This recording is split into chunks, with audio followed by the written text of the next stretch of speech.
Hello and welcome friends to another vintage fountain pen episode.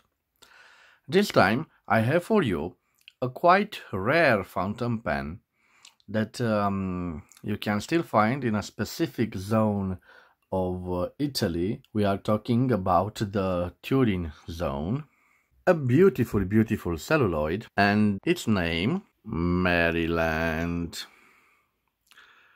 It's got this rather English name, but in fact, these inexpensively fountain pens were made in probably in Settino Torinese zone in Italy, and they were sold by the Maryland Pen of Turin.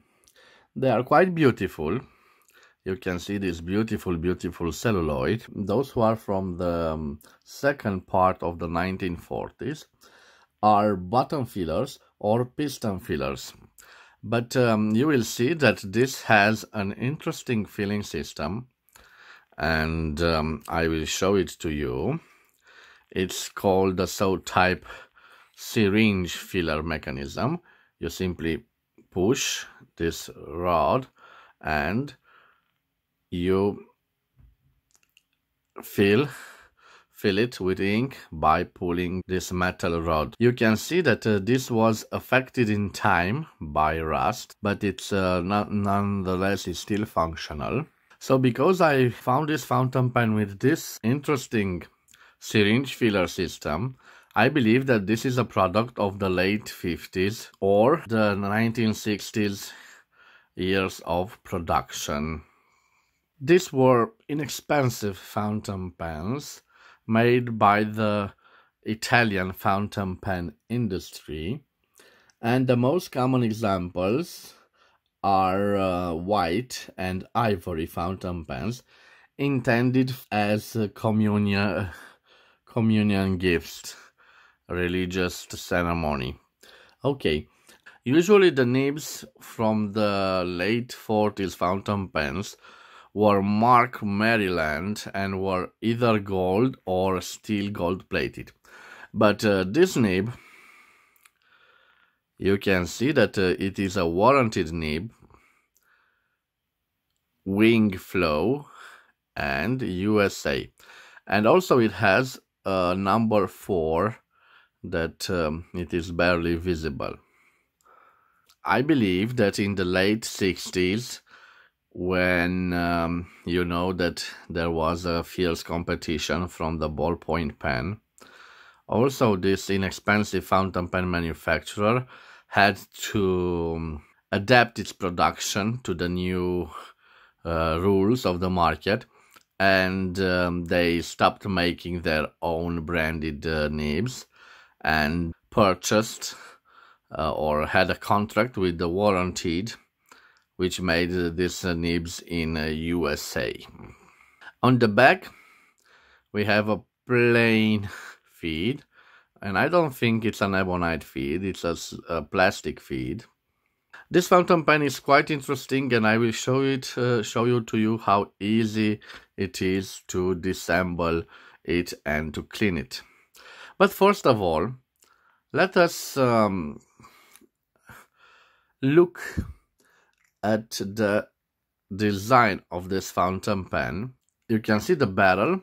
It is in this cigar shape or torpedo shape, which almost is imitated by the cap, but the cap ends in this quite flat metal part, which is connected to the clip of the cap.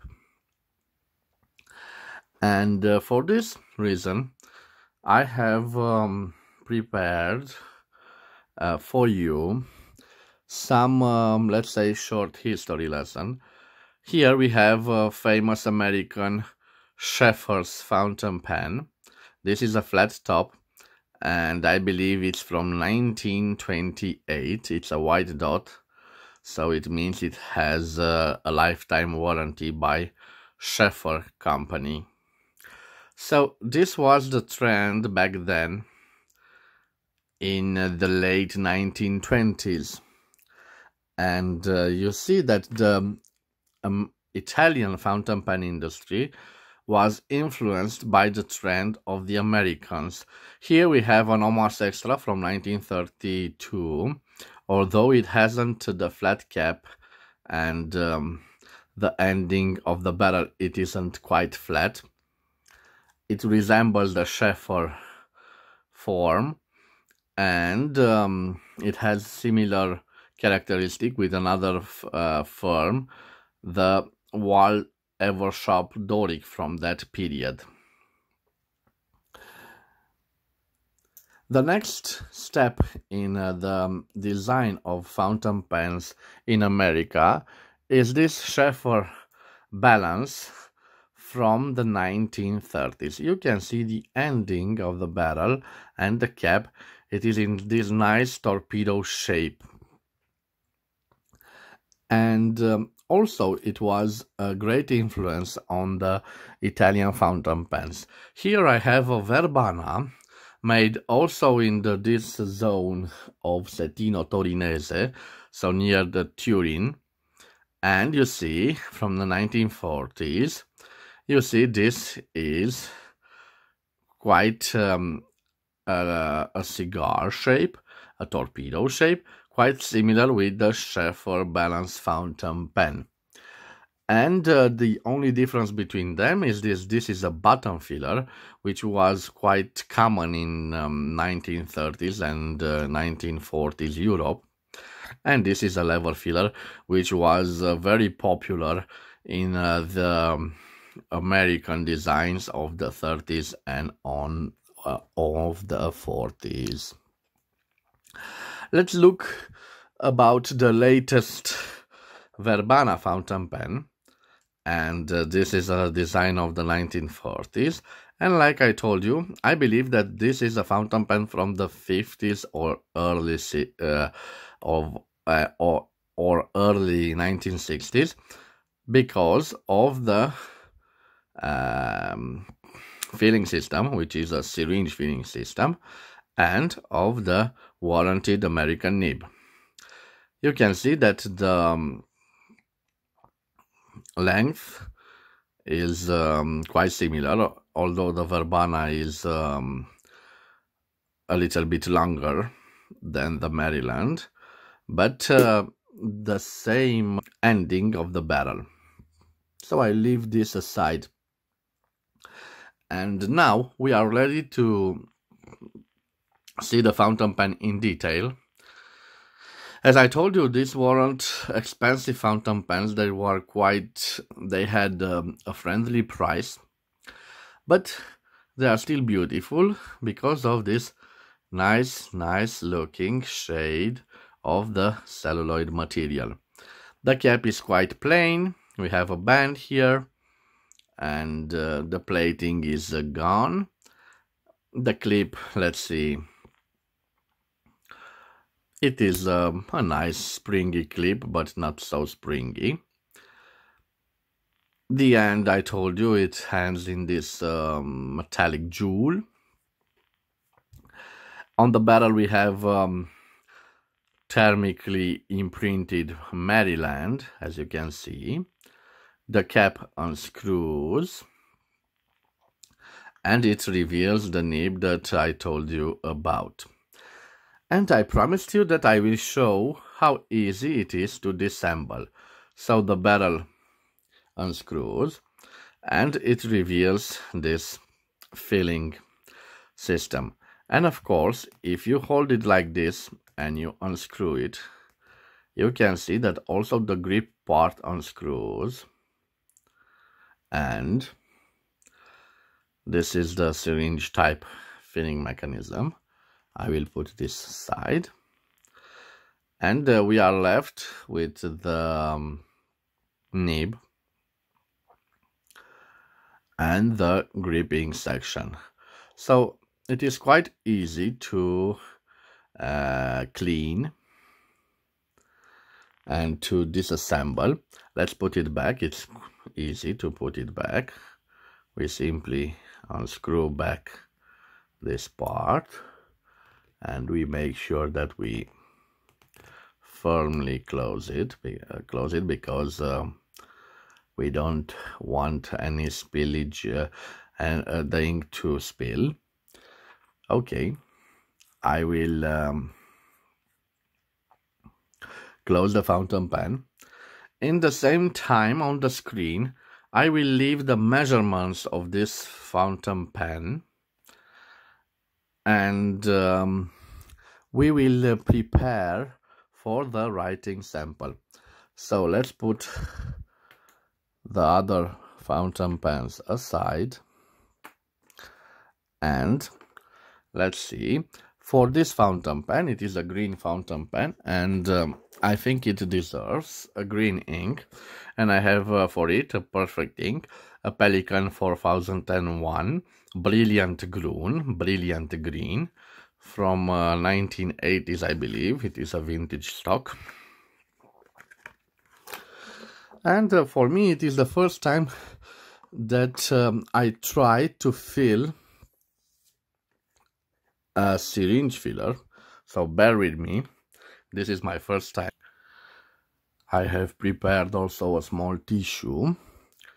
Okay, so we put the cap on the side, we unscrew the barrel, and I've already told you this is a syringe filler, so you push the rod here. Okay, now I will insert it in the ink with the breathing hole submerged under the ink, and let's see if it draws the ink.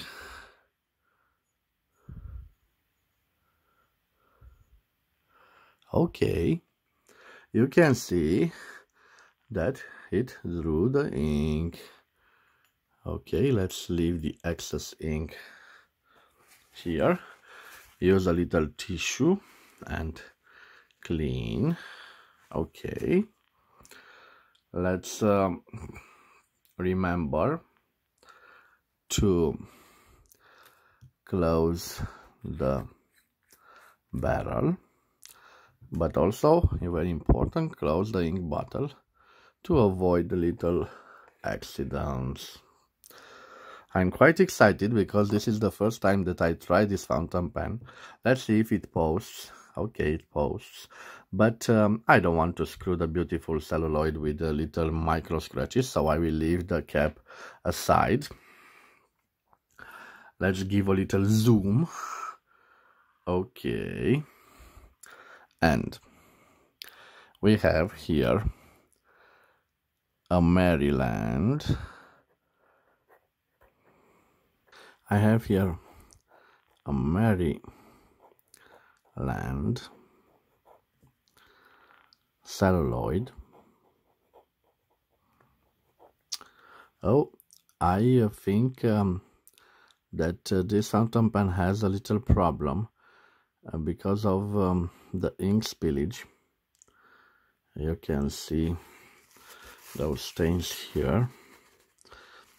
I will continue the writing sample, but I don't know if this is a permanent problem. This is made in Italy. Made in Italy. I believe it was made at the end of the 1950s or the beginning of the 1960s. The nib, we have a warranted wing flow, so I believe that this is the type of steel nib. Okay, steel nib. It is gold plated, and it was made in the USA. As I see how it writes, I think this is a medium nib. Medium. And you can see the spillage. So maybe I'm not familiarized with the type of syringe, and maybe the flow of ink could be regulated. I don't know. I will write with it like this to see how it performs. Okay, this is a medium nib like I told you. Let's check out if it is flexible. No, this is a quite stiff nib, no flex. But I must tell you that it has a slight little feedback. Not to worry, it is quite nice. Let's see. Okay, it has some wetness to it. That was all. I don't want to waste the beautiful green ink, and I will show you. Let's I will simply push this metallic. Okay, and you can see that the ink is let out. I must tell you, I think that this is a nice, interesting filling system, the syringe type filling mechanism. You need a little force to pull it, but it's like a syringe. But the only thing I don't particularly like of this fountain pen, it's that the ink sometimes it flows to the nib, and maybe the flow of ink must be controlled in a way. I don't know, but I will certainly find out, because this is a wonderful piece from the Italian fountain pen industry. Look at this beautiful celluloid, and it's quite a beautiful fountain pen. I don't care if it was an economy fountain pen. For me, this is a beautiful piece of Italian fountain pen history, and the celluloid is quite amazing. I wanted to brag that I paid only 10 euros for it, including shipment, so $11 or $12. Look at this beautiful celluloid. I don't care if it has flowing problems. I don't care if the nib isn't made out of pure gold. This is a beautiful celluloid. And this was my little review of the strangely named Maryland Italian fountain pen. You know that the Italians love foreign names, especially English names. Thank you for your time.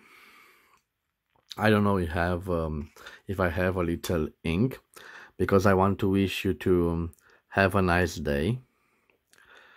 But no problem, no ink left in the nib. A beautiful nib. Have a nice day. Thank you for your time. Please subscribe to my channel to support me in my activity of showing you interesting vintage and new fountain pens. Bye bye.